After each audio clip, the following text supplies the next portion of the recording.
என்ன பண்ணிட்டு இருக்க லட்சுமணா? அண்ணா இன்னைக்கு முள்ளங்கி சட்னி. முதல்ல எண்ணெய் ஊற்றிக்கணும், அப்புறம் கடுகு உளுந்தம்பருப்பு எல்லாம் போட்டு வேக வச்சுக்கணும். அப்புறம் ஒரு நல்லா நல்லா வேகணும், பொன்னிறமாக வறுக்கணும். ஆமாம், பொன்னிறமாக வந்த பிறகு வெங்காயம்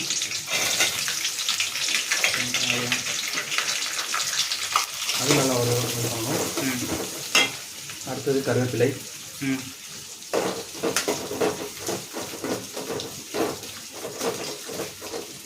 அடுத்தது பச்சை மிளகாய். அதெல்லாம் ஃபஸ்ட்டு வணக்கணுமா? நல்லா வணக்கணும். எங்கே போயிட்டு அப்புறம் மாஸ்டர் காணோம், நீ பண்ணிகிட்டு இருக்க? ஆனால் மாஸ்டர் கன்னடம் சொல்லி கொடுக்கலன்னு சொன்னேன். அவரே சொல்லிட்டு போயிட்டாருன்னா அப்படியே நான் உங்களை கற்றுக்கிட்டு போயிடலாம், என் ஆளுகிட்ட போய் கற்றுக்கிறேன்டா அப்படின்னு போயிட்டாருண்ணா. அவர் லீவ் போட்டார். நானும் மாஸ்டர் நானும் போய் கற்றுக்கிட்டுமா? நானும் போய் கற்றுக்கிட்டுமாங்க? நானே உங்களுக்கு சொல்லி கொடுக்குறேன், அவர் ஆளு கூட போய் கற்றுக்கிறாரு. கன்னட ஈஸிங்க.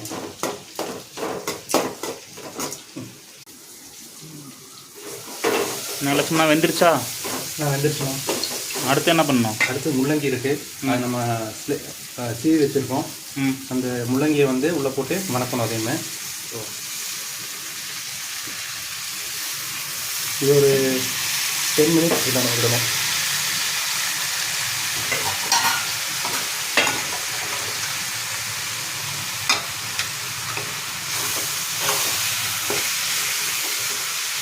முள்ளங்கி சட்னி சுவையாக ரெடி ஆகிடும் நினைக்கிறேன் எனக்கு தெரிஞ்சு. அப்புறம் இன்னொன்று ஃப்ளேவர் ஆட் பண்ணிக்கிறேன்னா கடலைப்பருப்பு. கடலைப்பருப்பு கொஞ்சம் நல்லாயிருக்கும் போட்டு இது பண்ணலாம். கடலைப்பருப்பு, உப்பு தேவையான அளவு போட்டுக்கணும். ஆமாண்ணா. வெந்துருச்சா? நல்லா வெந்துருச்சுண்ணா, நல்லா ப்ரௌனிஷ் நல்லா ஆயிடுச்சு.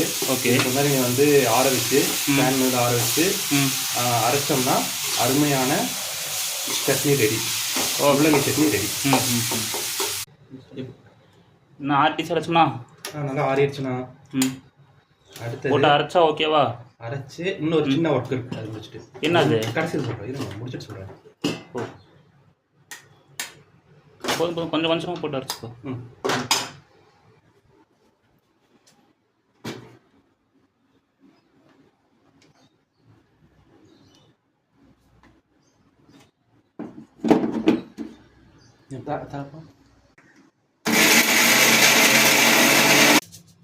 அரைச்சாட்டி எடுத்துக்குது.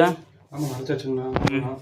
அடுத்தது கொஞ்சம் கடுகு, அடுத்தது கடலைப்பருப்பு கொஞ்சம் போட்டுக்கணும், அதிகமாக போடணும்.